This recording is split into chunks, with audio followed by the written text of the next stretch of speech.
Back, you're still tuned in to Salam Media with myself, Salailo Makwidiri, and we're still getting reactions from various stakeholders about the appointment of the seventh administration and the ministers. And in a bit, we'll be speaking to prisoners' rights activist Golden Miles Bhudu, and I will be getting his reaction on the appointment of Freedom Front Plus leaders.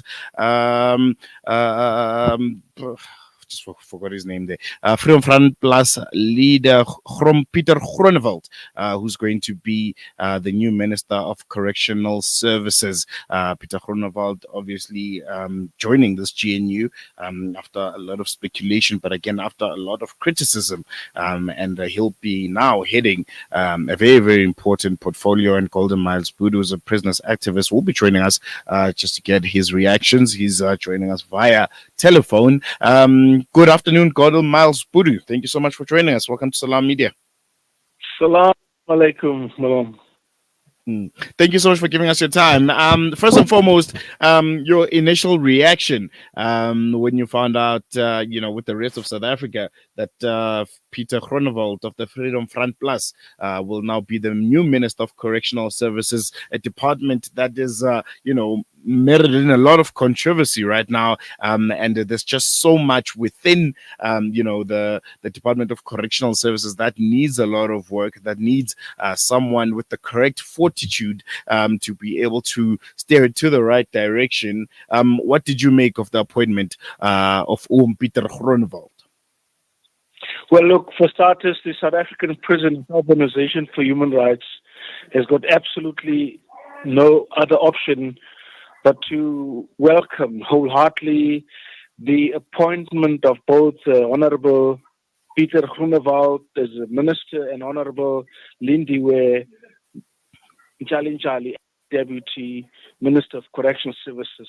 But without any further ado, we will test both their guts, whether they've got guts of steel, they've got nerves, or whether they are willing and have got the willingness and loyalty. For the first time, are we optimistic that they might, show courage to engage us, to sit down with us, to negotiate and change notes and brainstorm over a document entitled the Recognition and Procedural Agreement. It's a document that is as old as our young democracy, which we have ventilated, which we have submitted for years on end to different ministers, deputy ministers, and national commissioners, and they use those documents where we were trying our level best to comply with the Constitution, with the Correctional Services Act, with the White Paper, and other international documents and declarations in terms of and a procedural agreement to say we are an organization that has got members, supporters, followers, sympathizers, and admirers in your care.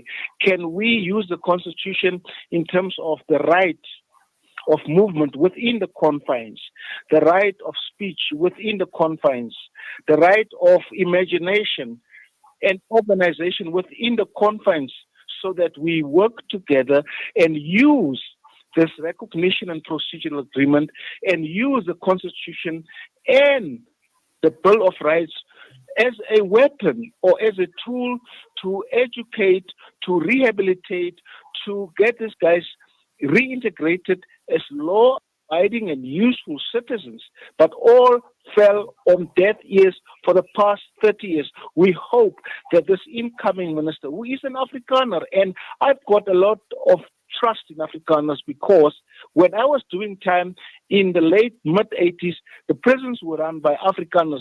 They either like you or they don't like you. They either let you do the right thing or you can pak slaag kry ou mat. So we are, to a certain extent, excited that we've got now an Afrikaner who is a veteran, who is a politician, that if we can just sit around the table and work out a strategy. How are we going to do things that is going to benefit the correctional services, benefit its members and staff, benefit prisoners and offenders. It will be a marvelous, marvelous thing that he has done to be appointed or elected as a Minister of Correctional Services. Let's speak about, some of the key areas of concern that you would like Pieter Groenewald to start focusing on and hit the ground running within the Department of Correctional Services. He needs to understand that there is an organization here that was started in 1987, and as one of the founder members. 1987, this organization was started.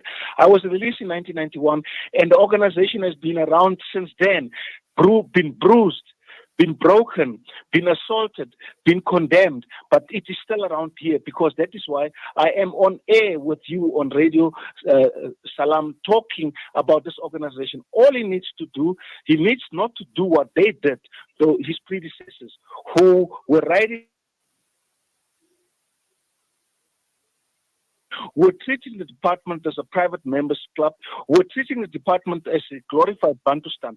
He mustn't do that. He must shy away from all those things to look into characters, to look into name dropping, gossiping, and rumor mongering. He must put that aside and call me and my organization, that we sit around the table and we go into a very serious post-grad colloquium or symposium to talk about and finalize the recognition and procedural agreement, so that the prisoners who are behind bars, we call them nowadays revolutionaries, but we can talk about that as time goes on if you are interested.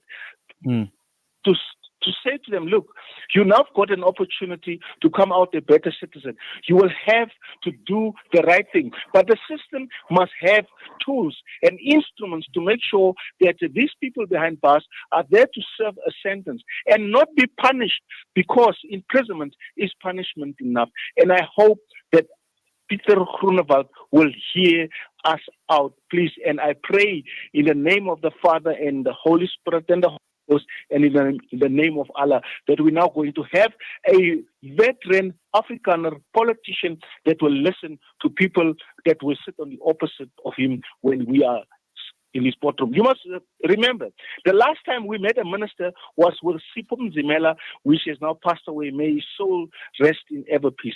That was the first black democratically elected minister.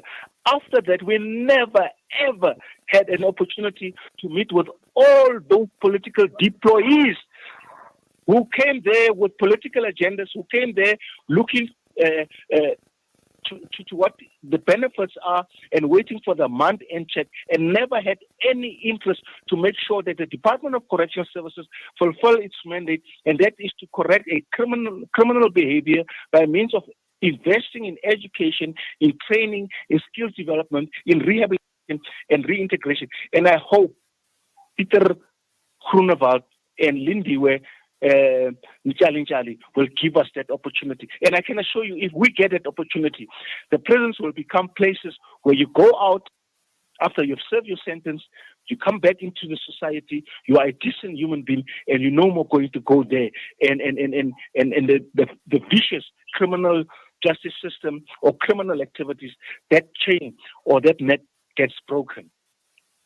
I think that's where you're going to leave it. Golden Miles Bhudu of the SA Prisoners Organization for Human Rights. Thank you so much for giving us your time and insights and reaction to the appointment of Correctional Services Minister Pieter Groenewald. Really appreciate you, and I'm sure as he takes on this task, we'll be calling you just to look at his performance and where you rate him in this very, very crucial portfolio.